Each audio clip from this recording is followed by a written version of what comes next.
Je vais vous quitter, mais évidemment, vous resterez dans mon cœur, vous resterez dans mon esprit, parce que ces 3 années et demie ont été extrêmement riches, extrêmement fructueuses. Je pense que nous avons profondément consolidé l'institution judiciaire. Nous lui avons redonné de la vitalité.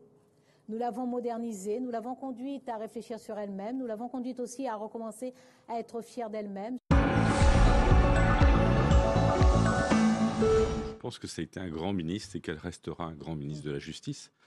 Non seulement à cause des réformes qu'elle a pu faire aboutir, le mariage pour tous en particulier, mais aussi en termes de budget. C'est un ministre qui a fait augmenter significativement le montant du budget, qui a fait augmenter le nombre des effectifs du ministère de la Justice. Donc tout ça est extrêmement positif. Il aurait appartenu au président de la République de révoquer le mandat ministériel donné à Mme Taubira. Le choix était inverse. C'est Mme Taubira qui a démissionné. Je considère que c'est un défi qu'elle a lancé au président de la République. Cécile Duflot, parce que c'est Cécile Duflot qui est sortie du gouvernement, qui a entraîné ensuite Europe Écologie Les Verts. C'est pas pour cette raison, c'est parce que Manuel Valls avait été nommé Premier ministre. Ah oui. Bon, c'est une drôle de raison d'ailleurs, c'est pas très politique. Et au contraire, à ce moment-là, nous tenions l'occasion que le projet de Notre-Dame-des-Landes soit arrêté. Ça, je peux vous l'affirmer sans risquer d'être contredit. Il y a plusieurs témoins. Nous étions autour d'une table avec le Premier ministre nouvellement nommé et avec plusieurs dirigeants d'Europe Écologie Les Verts.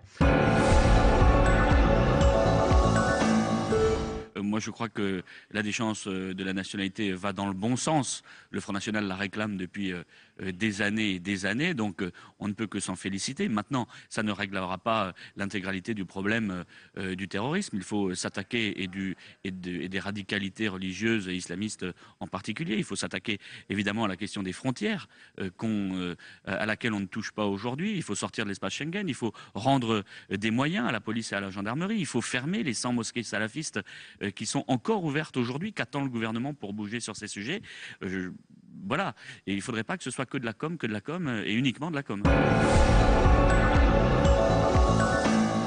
Mais à force d'être subtil et habile, on finit par se prendre les pieds dans le tapis. J'ai vu apparaître sur l'écran une phrase qui n'implique même plus que la déchéance de nationalité soit prononcée, y compris pour les binationaux. On inscrirait dans la Constitution la faculté de faire plusieurs choses qui seraient soit la déchéance de nationalité, soit la déchéance de droits attachés à la nationalité. Je ne sais pas ce que c'est. Ça, c'est pour les mononationaux. On ne parle pas de binationaux ni de mononationaux. Moi, je n'ai qu'une seule référence. C'est le discours du président de la République devant le Congrès. Oui. Au mois de novembre dernier, je constate qu'on est en train de s'en éloigner considérablement. Aujourd'hui, les organismes HLM qui construisent les logements sociaux sont dans une difficulté, sont face à un mur dans les équilibres financiers de leurs opérations.